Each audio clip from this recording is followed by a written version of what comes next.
they are going to do everything in their power to move price down. Boom, trigger the sell orders, bang, bang, bang, there's your spike. Okay? That's just how they do it. That's why I don't like dealing desks. Okay? Interbank FX is fine to start out, but once that crap starts happening to you, you've got to move brokers. Look at the video I did on broker scams. This is in part a big reason why I want to keep my name out of off of the course, because if a broker is screwing people over, I'm going to tell you about it. And every broker that I know of that has a dealing desk at one point or the other will do it. That's how they make money. They are in the business of making money, not making you money. Okay, you just have to remember that. Okay, I almost cut this question out, but I think it's valuable. This person, this member of the crew, is talking to a company in Salt Lake City. And he says there's somebody there that says long-term trading is much safer than day trading. He's turned $20,000 into $200,000 in a practice account in the last 30 days. He says that after the last seminar workshop he took, he'll be a professional trader. Yeah, good luck. First of all, whether you're a day trader or a trend trader, risk has to do with your skill. Okay, it has nothing to do with this crap that people push inside of seminars. Okay, it has to do with how much are you risking, what's your expectancy in your trading system. All of that is going to go into day trading. Now, truth be told, the reason why day trading is risky for most people is because they way overtrade. They look at way too small of a time frame, and they don't pick and choose their entries very well. They get scared because they're looking at a small time frame. They think they have to react instantly, and they have a very small stop.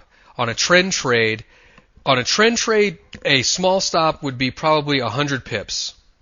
That would be small. Okay? Most people would say, "Man, you're crazy to use a stop like that on a day trade," and they would be right, because if you're going to be out of the trade at the end of the day, your stop is like 90% of the average daily range. Okay? So again, there's no simple answer. I'm not going to compare myself to the other guy. I would just say you have armed yourself fully in the kit. And if you're talking about a course that doesn't effectively deal with risk, that isn't based on understanding how the professional market moves, on how professionals actually think and trade, on how professional money comes in and out of the market, if it's not based on just those 4 basic things, you're going to be in a world of hurt. I have a futures account with MB Trading, but no Forex account. I may consider opening a Forex account. Okay, I understand your CD comments about Forex having lower costs.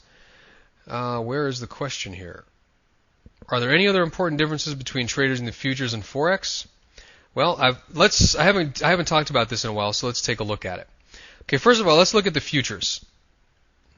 Okay, if you're going to trade the futures, you have a 1-point spread, okay, and that's going to cost you $12.50. Okay, let's look at the Forex.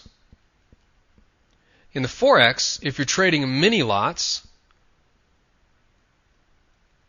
you have a 5-point spread for $5. If you're trading a regular lot and you have a 5-point spread, that's $50, right, per lot. So if you're trying to decide if I'm going to trade futures or if I'm going to trade Forex, there's your difference in cost. And this is why I like the Forex market, because I can go down to where my cost to trade is $5. Now, granted, if you're trading on a 5-point spread on a regular lot, that's some juice to take. Okay, that's why I like EFX, MB Trading, because this goes down to 1. So